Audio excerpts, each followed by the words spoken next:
नमस्कार साथियों, स्वागत है आप सभी का हमारे YouTube channel Shri Hans van institute पर। आज का तारीख है 30 नवंबर 2023 और इस दिन के करंट अफेयर्स के सभी अति महत्वपूर्ण प्रश्न हम लोग इस वीडियो में डिस्कस करेंगे। तो आने वाले जितने भी एग्जाम्स हैं वो सभी एग्जाम्स पॉइंट ऑफ व्यू से बहुत महत्वपूर्ण क्वेश्चंस होने वाले हैं। तो वीडियो को अंत तक देखिएगा और अगर वीडियो पसंद आता है तो वीडियो को लाइक करें, चैनल पर नया है तो चैनल को जरूर सब्सक्राइब करें। तो चलिए वीडियो को शुरू करते हैं, लेकिन उससे पहले आज का मोटिवेशन देख लेते हैं। आज का मोटिवेशन है, ask yourself if what you are doing today is getting closer to what where you want to be tomorrow. बिल्कुल सही बात है। आप अपने खुद से पूछिए कि जो आप आज कर रहे हैं क्या वो आपके लक्ष्य के प्रति, जो आप कल चाहते हैं उसके प्रति आप नज़दीक जा पा रहे हैं। अगर जा पा रहे हैं तो वेल एंड गुड, आप बढ़िया रास्ते पे हैं। ठीक है, अगर नहीं जा पा रहे हैं तो पहले उसको देखिए कि आप कहाँ पे मिस्टेक कर रहे हैं। तो आप अगर उस मिस्टेक को फाइंड आउट करने में सक्सेसफुल हो जाते हैं तो आप लक्ष्य के प्रति एक कदम बढ़ाने में भी सक्सेसफुल हो जाते हैं। तो चलिए इसी मोटिवेशन के साथ आज का पहला क्वेश्चन देख लेते हैं। आज का पहला क्वेश्चन है, हाल ही में किस केंद्रीय मंत्री ने खेलो इंडिया पैरा गेम्स 2023 का लोगो और शुभंकर उज्ज्वला लॉन्च किया है? तो देखिए, खेलो इंडिया पैरा गेम्स 2023 का जो लोगो है और उसका शुभंकर, इसका नाम क्या है? उज्ज्वला। और ये लॉन्च कौन किया है? तो अनुराग सिंह ठाकुर जी के द्वारा लॉन्च किया गया है। केंद्रीय मंत्री Anurag Singh Thakur. Option number D इसका सही आंसर है। ठीक है, अब यहाँ पे देखिए 26 नवंबर को पहले खेलो इंडिया पैरा गेम्स 2023 का लोगो और शुभंकर उज्ज्वला, जो कि एक गोरैया है, ये नई दिल्ली में लॉन्च हुआ है। कहाँ पे? नई दिल्ली में। एक गोरैया, एक चिड़िया है ना, और ये छोटी गोरैया दिल्ली के गौरव का प्रतीक है। इसकी विशिष्टता दृढ़ संकल्प और सहानुभूति को दर्शाती है। ठीक है, खेलो इंडिया पैरा गेम्स 2023 का शुभंकर उज्ज्वला इस तथ्य की भी याद दिलाती है कि ताकत कई रूपों में आती है और मानवीय भावनाओं को अटूट है। ठीक है, 2018 से अब तक कुल 11 खेलो इंडिया गेम्स का सफलतापूर्वक आयोजन हो चुका है। इसमें 5 खेलो इंडिया यूथ गेम्स, 3 खेलो इंडिया यूनिवर्सिटी गेम्स और 3 खेलो इंडिया विंटर्स गेम्स शामिल हैं। ठीक है, उसके बाद देखिए, पिछले 4 वर्षों के दौरान प्रधानमंत्री नरेंद्र मोदी के द्वारा खेलो इंडिया के लिए स्वीकृति बजट, यानी कि 3000 से बजट को बढ़ा करके 3300 बजट इसके लिए कर दिया गया है। पहला जो खेलो इंडिया पैरा गेम्स जो है, इसके संस्करण में 32 राज्यों के और केंद्र शासित प्रदेशों को लगभग 1400 खिलाड़ी इसमें भाग लेने वाले हैं। ठीक है, ये भी याद कर लीजिएगा, 1350 है ना। और ये कब से कब आयोजित किया जाएगा? तो ये 10 दिसंबर से 17 दिसंबर तक इसको आयोजित किए जाना है दिल्ली में। ठीक है ना। इस पैरा गेम्स में पैरा एथलीट्स, पैरा शूटिंग और पैरा तीरंदाजी, para football, para badminton, para tennis, para weight lifting सहित अन्य स्पर्धा भी शामिल है। ये याद कर लीजिएगा। ठीक है, बहुत ज़्यादा इंपॉर्टेंट है। और ये 3 स्टेडियम में होगा। आईजी स्टेडियम तुगलकाबाद में शूटिंग रेंज, और यहाँ पे साई स्टेडियम में होगा। उसके बाद जेएल स्टेडियम में आयोजित किए जाएंगे। ठीक है, ये भी याद कर लीजिएगा। चलिए, यहाँ पे देखिए इसका मस्कट क्या है? उज्ज्वला है, ये भी याद कर लीजिएगा। और खेलो इंडिया यूथ गेम्स की अगर बात करें तो इसका 5वां संस्करण मध्य प्रदेश में हुआ था 30 जनवरी से 11 फरवरी के बीच। ये भी याद कर लीजिएगा। ठीक है, बहुत ज़्यादा इंपॉर्टेंट है। चलिए, और इससे पहले चौथा वाला कहाँ हुआ था? तो हरियाणा में, पंचकुला हरियाणा में हुआ था। ये भी याद कर लीजिए। चलिए क्वेश्चन नंबर 2 पे आते हैं। हाल ही में देश के विभिन्न हिस्सों में आयोजित होने वाली विकसित भारत संकल्प यात्रा की शुरुआत किसने की? तो विकसित भारत संकल्प यात्रा की शुरुआत प्रधानमंत्री नरेंद्र मोदी जी के द्वारा किया गया था। Option number A. और ये कहाँ से शुरू हुआ है? तो ये रांची से शुरू हुआ। ये भी याद कर लीजिएगा, जब प्रधानमंत्री नरेंद्र मोदी रांची के दौरे पर थे। अभी हम लोग इसमें बात करेंगे। ठीक है ना। प्रधानमंत्री नरेंद्र मोदी जी के द्वारा विकसित भारत संकल्प यात्रा के देश के विभिन्न हिस्सों में आयोजित की जा रही है। यात्रा के तहत सूचना, शिक्षा और संचार वैन देश के हर कोने में पहुंच रही है। वैन मतलब वो जो हम लोग वैन के माध्यम से सारे ये सफल, मतलब गाड़ी के माध्यम से ये सब सारे चीज़ बताया जा रहा है। इसका उद्देश्य है केंद्र सरकार के प्रमुख कल्याणकारी कार्यक्रमों और नीतियों के बारे में जानकारी प्रसारित करना और जागरूकता पैदा करना। प्रधानमंत्री नरेंद्र मोदी 15 नवंबर को इस यात्रा की शुरुआत की थी। ठीक है, महाराष्ट्र में सभी हितधारक यात्रा को सफल बनाने की हर संभव प्रयास कर रहे हैं। देखिए, अब ये जो है प्रधानमंत्री नरेंद्र मोदी 15 नवंबर 2023 को झारखंड के खूंटी जिले से विकसित, एक्चुअली में झारखंड का खूंटी जो जगह है वो रांची जिला में ही आता है, विकसित भारत संकल्प यात्रा की शुरुआत की थी। और इस यात्रा का मकसद था केंद्र सरकार की योजनाओं का लाभ पूरे देश में पहुंचाना। ये याद कर लीजिएगा, ठीक है ना। 28 नवंबर को यह यात्रा नागपुर, थाने, नासिक, संभाजी नगर और सतारा जिले में शुरू की गई है। ये इस बार का ये अभी न्यूज़ है, ठीक है, ये याद कर लीजिएगा। चलिए, अब यहाँ पे देखिए, विकसित भारत संकल्प यात्रा launch new scheme bye honourable prime minister Narendra Modi, ठीक है, 15 नवंबर 2023 को। और यहाँ पे झारखंड के मुख्यमंत्री हेमंत सोरेन भी मौजूद थे और जनजातीय मंत्री अर्जुन मुंडा भी मौजूद थे, ठीक है। चलिए, क्वेश्चन नंबर 3 पे आते हैं। हाल ही में एशिया का सबसे बड़ा ओपन एयर वार्षिक व्यापार मेला बाली यात्रा कटक में किस नदी के तट पर शुरू हुआ? तो देखिए, ये बाली यात्रा वेरी वेरी इंपॉर्टेंट है ना। एनुअल, ये Asia's largest open air annual trade fair है ना, बाली यात्रा। इसका नाम क्या है? बाली यात्रा। ये ट्रेड फेयर है और ये कहाँ पे हुआ है? तो ये कटक में आयोजित हुआ है, उड़ीसा में, है ना, उड़ीसा के कटक में। और किस नदी के किनारे? तो ये महानदी के किनारे। ऑप्शन नंबर सी इसका सही आंसर है। जो कटक है वो महानदी के किनारे बसा हुआ है, उसके तट पर इसका आयोजन किया गया, ठीक है। उड़ीसा की गौरवशाली प्राचीन समुद्री विरासत का जश्न मनाने के लिए वार्षिक व्यापार मेला बाली यात्रा का उद्घाटन कटक में महानदी के तट पर किया गया, ठीक है। ये 4 दिसंबर तक चलता रहेगा, ये भी याद कर लीजिएगा। इस मेले में उड़ीसा और अन्य राज्य के सांस्कृतिक दलों ने प्रदर्शन किया, ठीक है। उसके बाद इसे एशिया का सबसे बड़े व्यापार मेले के रूप में जाना जाता है, ठीक है। चलिए, अब उड़ीसा का कुछ इम्पोर्टेंट हम लोग बातें कर ले। तो उड़ीसा का ऐसे तो मुख्यमंत्री नवीन पटनायक हैं और वहाँ के राजधानी भुवनेश्वर है। साथ ही साथ उड़ीसा के अभी राज्यपाल कौन नियुक्त हुए हैं? तो रघुवर दास, जो कि पहले झारखंड के मुख्यमंत्री हुआ करते थे। तो ये भी याद कर लीजिएगा।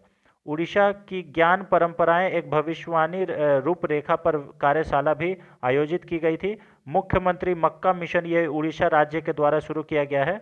उड़ीसा विधानसभा ने भूमि अधिग्रहण विधेयक पारित किया, ठीक है, ये भी याद कर लीजिएगा, बहुत ज़्यादा ये इंपॉर्टेंट है ना। उसके बाद मुख्यमंत्री संपूर्ण पुष्टि योजना, ये भी उड़ीसा राज्य के द्वारा शुरू किया गया है। और पद पुष्टि योजना भी उड़ीसा राज्य के द्वारा ही शुरू किया गया है। मुख्यमंत्री भ्रमण और प्राचीन चिकित्सा सेवा, ये भी उड़ीसा राज्य के द्वारा ही शुरू किया गया है, ये भी याद कर लीजिएगा, ठीक है, इंपॉर्टेंट है। अब उड़ीसा राज्य के बारे में, इसकी स्थापना 1 अप्रैल 1936 को की गई थी। भुवनेश्वर इसकी राजधानी है। नवीन पटनायक सीएम है। उड़ीसा के राष्ट्रीय उद्यानों के बात करें तो सिमलीपाल और भितरकनिका यहाँ के नेशनल पार्क है। और उड़ीसा में बांध का बात करें तो जलापुट बांध मचकुंड नदी पर है। इंद्रावती बांध ये इंद्रावती नदी पर है। और हीराकुंड बांध ये महानदी पर है, ठीक है। उड़ीसा के मुख्यमंत्री ने मो जंगल जामी योजना भी शुरू की है। अमृत भारत स्टेशन के तहत उड़ीसा के 57 स्टेशनों को अपग्रेड किया जाएगा, ठीक है, ये भी याद कर लीजिएगा। और उड़ीसा कैबिनेट ने अम्मा उड़ीसा नवीन उड़ीसा योजना को भी मंजूरी दी है। तो अम्मा उड़ीसा नवीन उड़ीसा योजना भी कहाँ का है? तो उड़ीसा राज्य का है, ये याद कर लीजिएगा, ठीक है ना, बहुत ज़्यादा इंपॉर्टेंट है। चलिए, क्वेश्चन नंबर 4 पे आते हैं। हाल ही में कौन सा मंदिर दुनिया का 8वां अजूबा बन गया है?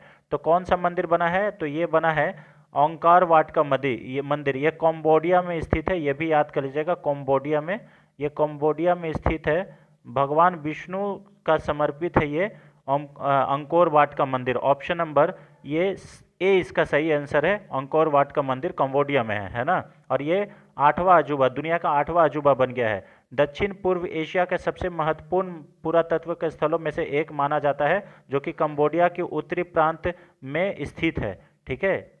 उसके बाद ये लगभग 400 किलोमीटर वर्ग में फैली अंकोर वाट दुनिया की सबसे बड़ी धार्मिक संरचना होने के गिनीज वर्ल्ड ऑफ रिकॉर्ड में भी इसका नाम दर्ज हो गया। कंबोडिया में स्थित यह दुनिया का सबसे अधिक देखे जाने वाले आकर्षणों में से एक हो गया है, इसलिए, ठीक है। और ये 8वां अजूबा बन गया है, ठीक है। और किसको छोड़कर? तो इटली के पोम्पई को पछाड़कर यह दुनिया का 8वां अजूबा बना है। यह उपलब्धि पोम्पई में हर साल आने वाले भारी पर्यटक आमद से भी अधिक महत्वपूर्ण है, ठीक है, आमद से भी अधिक महत्वपूर्ण है कंबोडिया।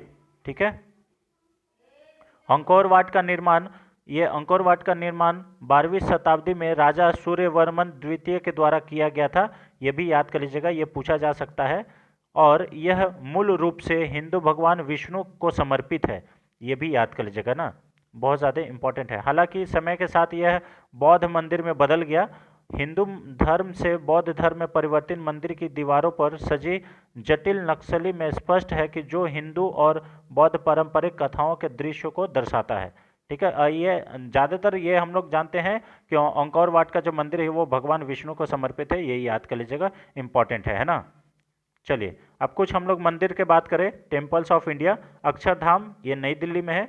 अमरनाथ केव ये जम्मू एंड कश्मीर में है। उसके बाद Annamalai temple, Brihadeeswara temple, Kanchipuram temple और कुंभकोर्णम टेम्पल, मीनाक्षी टेम्पल और नियापर टेम्पल, ये सब कहाँ पे है? तमिलनाडु में है। रन्ना स्वामी यानी कि रामेश्वर टेम्पल भी तमिलनाडु में है। सबरीमाला टेम्पल ये केरल में स्थित है। ठीक है, उसके बाद गोमतेश्वर टेम्पल, होयसाला का मंदिर और विरूपाक्ष मंदिर ये सब कहाँ पे है? तो ये कर्नाटका में है, ये भी याद कर लीजिएगा। कामाख्या टेम्पल असम में है, जो कि अम्बुबाची का मेला भी कहाँ पे लगता है? यही कामाख्या टेम्पल, मतलब कामाख्या माता मंदिर में लगता है अम्बुबाची का मेला, ये याद कर लीजिएगा। 4 दिन का वार्षिक मेला होता है। काशी विश्वनाथ मंदिर ये कहाँ पे है? उत्तर प्रदेश में। खजुराहो का मंदिर मध्य प्रदेश में। कोणार्क सूर्य मंदिर ये उड़ीसा में है। लिंगराज मंदिर भी उड़ीसा में है। ठीक है, लॉर्ड जगन्नाथ मंदिर यानी कि रथ यात्रा भी कहाँ होता है?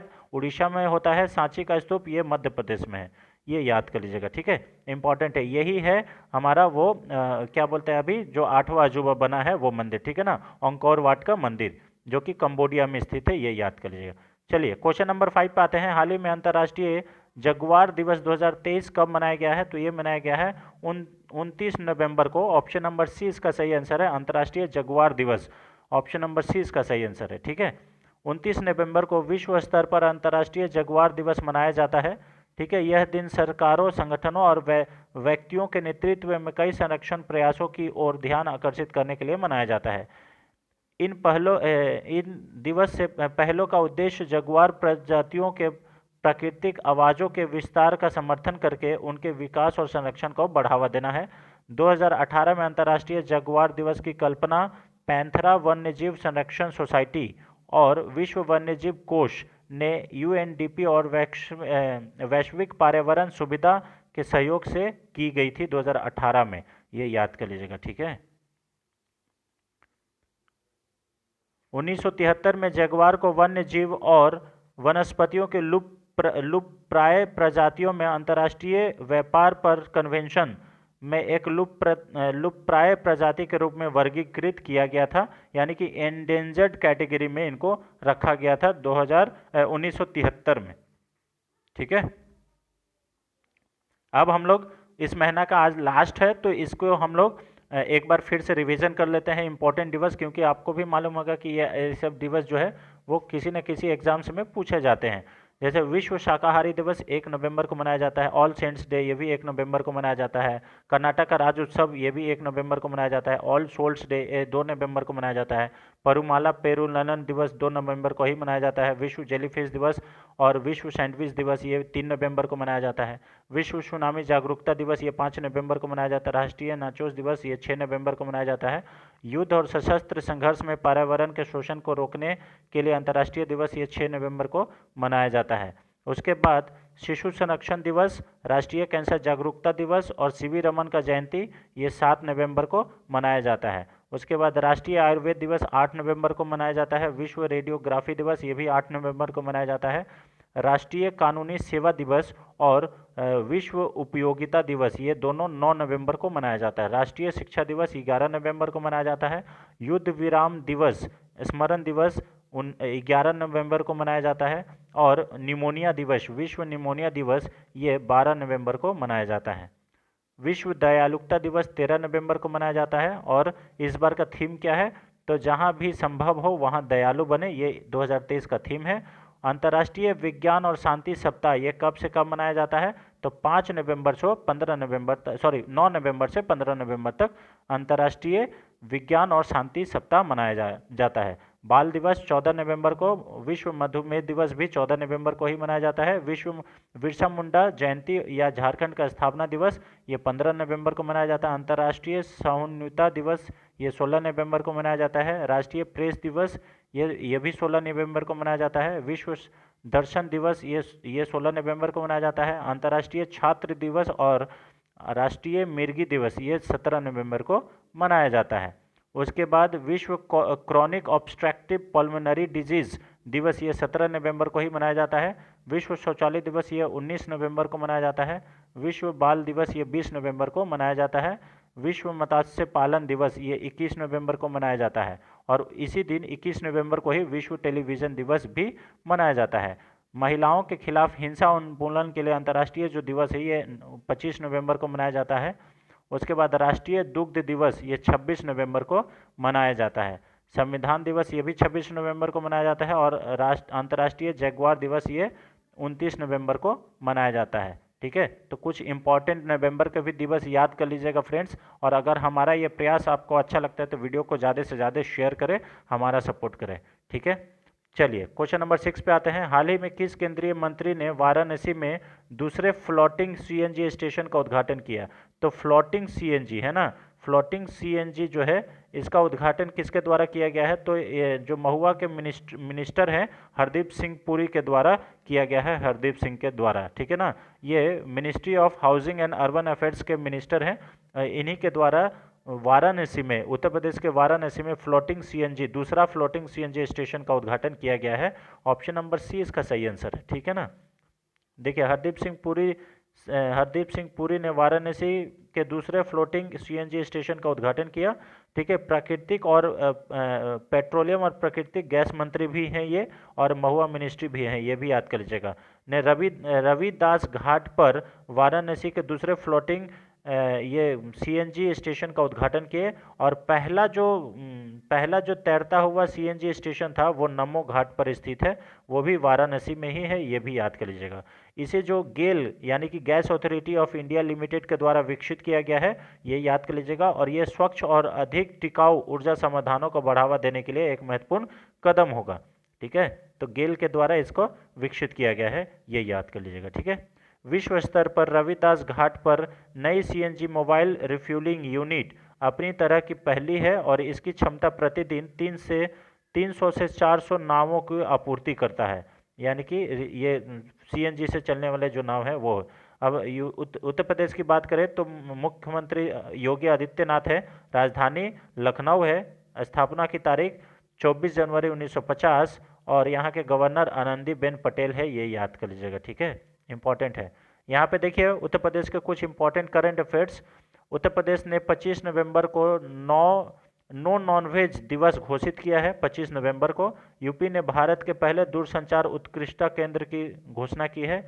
यूपी ने आंगनबाड़ियों केंद्रों पर बच्चों के लिए हॉट कुक्ड मील योजना शुरू किया है। ठीक है, हॉट कुक्ड मील योजना शुरू की है। बुंदेलखंड एक्सप्रेसवे ये पहला सोलर एक्सप्रेसवे बन गया है, यूपी का ही।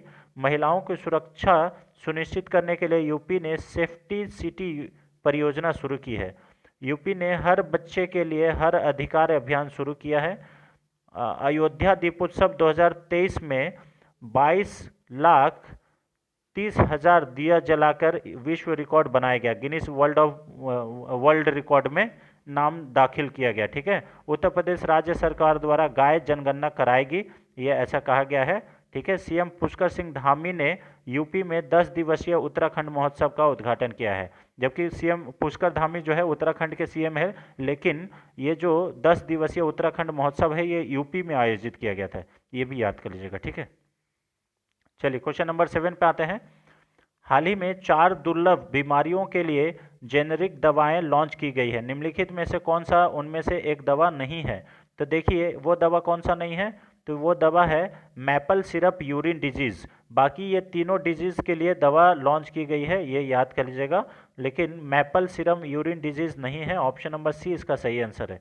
ठीक है ना, यहाँ पे देखिए ये सारे चीज़ दिया हुआ, टायरोसिनोमिया टाइप 1, गैचर रोग, ठीक है, गोचर रोग, उसके बाद विल्सन रोग और ट्रेवेड नेल्सन गैस्ट्रिक सिंड्रोम, ये सब चारों के लिए दिया हुआ है लेकिन वो नहीं था, इसीलिए याद कर लीजिएगा, इंपॉर्टेंट है ना। चलिए चलिए क्वेश्चन नंबर 8 पे आते हैं। क्वेश्चन नंबर 8 क्या है, हाल ही में निम्नलिखित में से किस राज्य में भारत का सबसे बड़ा बाघ अभयारण्य स्थापित किया जाएगा। तो ये जो है भारत का सबसे बड़ा बाघ अभयारण्य जो ये मध्य प्रदेश में स्थापित किया जाएगा। ऑप्शन नंबर बी इसका सही आंसर है, ये याद कर लीजिएगा, ठीक है ना। मध्य प्रदेश का दमोह जिला में इसका स्थापना होगा। भारत का सबसे बड़ा बाघ अभयारण्य है ना।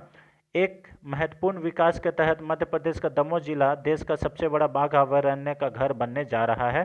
केंद्र सरकार ने नरोदेही अभयारण्य को दमोह जिले के पूर्ववर्ती अभयारण्य में विलय करने के प्रस्ताव को मंजूरी दे दी है और इसकी अधिसूचना जारी कर दी है, ठीक है। इससे 2300 वर्ग फीट किलोमीटर में फैले विकास बाघ अभयारण्य के रूप में बनाया जाएगा, ऐसा इसका कहने का है केंद्र सरकार के द्वारा।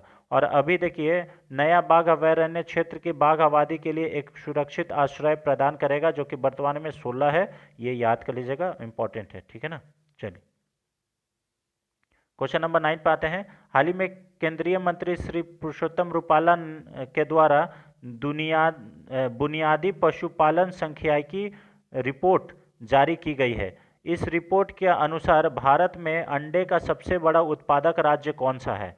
तो देखिए बुनियादी पशुपालन सांख्यिकी रिपोर्ट 2023 जारी की गई है और किसके द्वारा जारी की गई है, तो केंद्रीय मंत्री पुरुषोत्तम रूपाला के द्वारा जारी की गई है, जो कि एनिमल हस्बेंड्री मिनिस्टर हैं, ठीक है, ये याद कर लीजिएगा, ठीक है। और दुनिया मतलब भारत में सबसे बड़ा अंडा का उत्पादक राज्य कौन सा है, तो वो है आंध्र प्रदेश। और दूसरा में कौन है, तो दूसरा में सेकेंड टॉप मोस्ट पे है तमिलनाडु, ये याद कर लीजिएगा, ठीक है, इंपॉर्टेंट है। और ये किस दिन जारी किया गया है, तो ये देखिए इसे गुवाहाटी में राष्ट्रीय दुग्ध दिवस के कार्यक्रम पर जारी किया गया था। अगर बोला जाए कि भारत में सबसे लार्जेस्ट प्रोड्यूसर ऑफ मिल्क कौन सा राज्य है, तो अभी राजस्थान है, ये याद कर लीजिएगा, ठीक है ना। Rajasthan largest producer of milk है, ये बहुत ज़्यादा इंपॉर्टेंट है ना।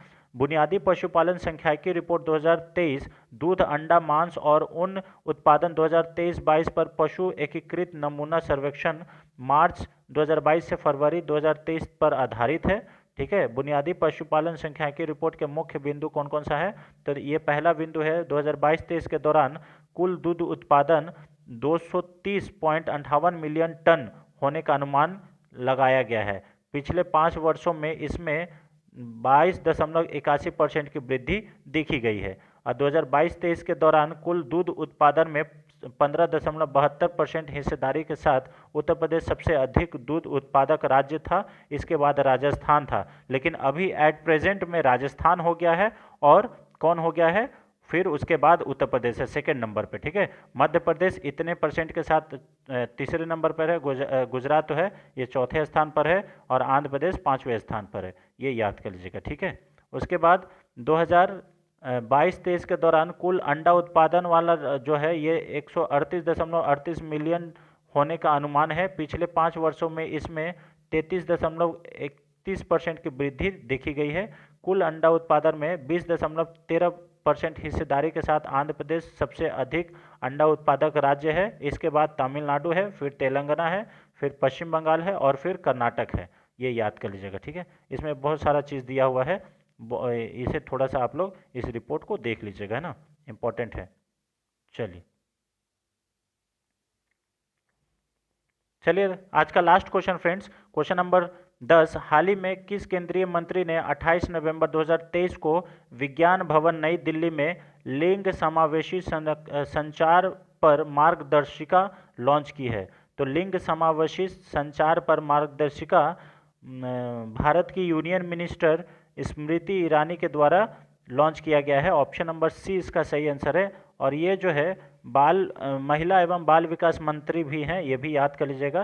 केंद्रीय महिला एवं बाल विकास मंत्री और अल्पसंख्यक मामलों के भी मंत्री कौन है, तो ये स्मृति ईरानी है। इसके द्वारा नई दिल्ली में ये लॉन्च किया गया है, कौन सा, विज्ञान भवन में, ठीक है ना। लिंग समावेशी संचार पर मार्गदर्शिका, ठीक है। लिंग समावेशी संचार पर मार्गदर्शिका का शुभारंभ महिलाएं एवं बाल विकास मंत्रालय और राष्ट्रीय लिंग एवं बाल केंद्र लाल बहादुर शास्त्री राष्ट्रीय प्रशासन अकादमी का एक सहयोगात्मक प्रयास है, ये याद कर लीजिएगा, ठीक है। इसे bill and Melinda Gates foundation और यूएन वुमेन की भी समर्थन प्राप्त है, ऐसा मिल गया है। इससे क्या होगा, नारी शक्ति को और मजबूत करने के लिए सरकार के लक्ष्य के अनुरूप महिला एवं बाल विकास मंत्रालय देश में लैंगिक समानता और सशक्तिकरण को बढ़ावा देने के लिए यह पहल शुरू किया है, ठीक है। यह एक ऐसा समाज के निर्माण के लिए महिला एवं बाल विकास मंत्रालय के समर्पण को दर्शाता है जहां महिलाएं राष्ट्र के विकास में योगदान देने में समान भागीदारी बने हैं, ये इम्पॉर्टेंट है। और आपको मालूम होगा कि ग्रेटर नोएडा है ना, वहाँ पे सबसे ज़्यादा वुमेन वर्क फोर्स है, हम लोग सेशन में कवर किए हैं। तो अभी हर मतलब दुनिया का हर पोजीशंस पे महिलाएं अपना भागीदारी कायम कर रही है और आगे बढ़ रही है। तो ये नारी शक्ति के प्रति एक बहुत ही अच्छा कदम है, ये याद कर लीजिएगा, इम्पॉर्टेंट है ना। तो चलिए, ये रहा फ्रेंड्स आज का 10 अति महत्वपूर्ण प्रश्न। आई होप आपको वीडियो पसंद आया होगा। अगर वीडियो पसंद आता है तो वीडियो को लाइक करें, ज़्यादा से ज़्यादा शेयर करें। Thanks for watching friends, thank you so much. मिलते हैं नेक्स्ट वीडियो में, तब तक के लिए जय हिंद। अगर चैनल पर नए हैं तो जरूर चैनल को सब्सक्राइब करें और अन्य लोगों के साथ भी शेयर करें। हमारे साथ जुड़ के आप कंपटीशन की तैयारी कर सकते हैं, करंट अफेयर्स की तैयारी कर सकते हैं। Thanks for watching friends, thank you so much. मिलते हैं नेक्स्ट वीडियो में, तब तक के लिए जय Hind, thank you so much.